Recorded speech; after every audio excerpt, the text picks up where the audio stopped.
Hier haben wir unseren Staubsaugerheld, bin ich jetzt ganz stolz drauf.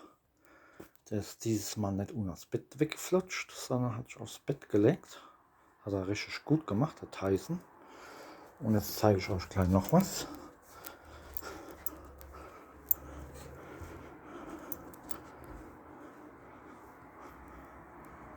Der Jackie hat sich natürlich direkt in die frisch abgesaugte Kratzbahn gelegt.